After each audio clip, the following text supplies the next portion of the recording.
Hello guys, मैं अपने YouTube channel में आप सभी का स्वागत करती हूँ। तो आज के वीडियो में आप लोग सुनेंगे दो दोस्तों की कहानी। तो चलिए कहानी को शुरू करते हैं। बहुत समय पहले की बात है। दो दोस्त हुआ करते थे। एक का नाम राम था और दूसरे का नाम घनश्याम था। दोनों ने बचपन से ही गहरे दोस्त थे। दरअसल घनश्याम एक किसान था। उनका पूरा परिवार जीवन यापन के लिए एक छोटे से खेत पर निर्भर था। वह बहुत ही गरीब थे। घनश्याम पैसा इकट्ठा करने के लिए नए नए तरीके ढूंढा करता था। उनकी पत्नी श्यामा घर गृहिणी थी। वह वह घर पर ही रहती थी। इधर राम विदेश चला गया था। वो वहीं सेटल हो गया था।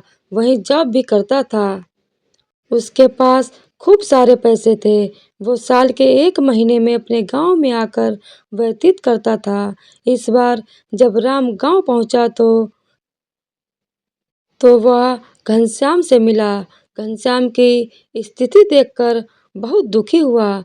तब राम ने एक उपाय बताया। उसने घनश्याम से कहा, क्यों न तुम अंडे का व्यवसाय शुरू कर लो। तुम कुछ मुर्गियां खरीद लेना और उनसे जो अंडे प्राप्त होंगे उन्हें बेच देना।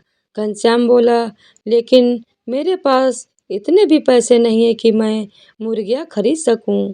तब राम घनश्याम को समझाते हुए कहता है, देखो मित्र, मैं आपकी सहायता करने के लिए तैयार हूँ। ये कुछ पैसे रख लो। इसे तुम चाहो तो बढ़ाकर भी मुझे लौटा देना। तब घनश्याम तैयार हो गया और बाजार जाकर उसने उन पैसों से कुछ मुर्गियां और उनके लिए चारा खरीद लाया। कुछ दिनों तक सब कुछ ठीक चल रहा था। फिर एक दिन मुर्गियों ने अंडा देना प्रारंभ कर दिया। उस दिन घनश्याम अपने खेत गया हुआ था। उसकी पत्नी श्यामा घर पर अकेली थी। श्यामा यह सब देखकर उसकी खुशी से आंखें भर आईं कि उनमें से एक मुर्गी ने सोने का अंडा दिया था।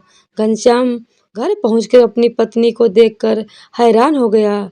उसकी पत्नी खूब चमक रही थी, अर्थात गहने पहने हुए थी। घनश्याम के पूछने पर उसकी पत्नी ने पूरी बात को विस्तार से बताती है कि कैसे एक मुर्गी ने सोने का अंडा दिया। घनश्याम भी बहुत खुश हो जाता है। अब घनश्याम के बुरे दिन खत्म हो गए थे। एक दिन उसकी पत्नी श्यामा सोचने लगी, कितने दिन तक एक एक कितने दिन तक एक एक सोने के अंडे लेते रहेंगे। क्यों न सभी सोने के अंडे एक साथ ही प्राप्त कर लिया जाए। इससे हमारी 7 पुश्तें तक बैठकर खाएंगी। वे तुरंत इस बारे में अपने पति से बात करती है। घनश्याम ने भी बिना सोचे समझे अपनी पत्नी की बातों में आ गया। फिर क्या, उन्होंने तेज धार वाले चाकू लाए और मुर्गी का पेट फाड़ दिया। सोने के अंडे देने वाली मुर्गी तुरंत मर गई। घनश्याम और उसकी पत्नी श्यामा हाथ पर हाथ रखकर बैठ गए। उन्हें पछतावे के साथ साथ बहुत दुख भी होने लगा। इसीलिए कहते हैं कि लालच करना बुरी बात है। जितना अपने पास है उसी में खुश रहना चाहिए। दूसरों की बराबरी नहीं करनी चाहिए। तो दोस्तों, आज की वीडियो अगर आप लोगों को पसंद आई हो तो वीडियो को लाइक शेयर और चैनल को सब्सक्राइब कर दीजिएगा। धन्यवाद।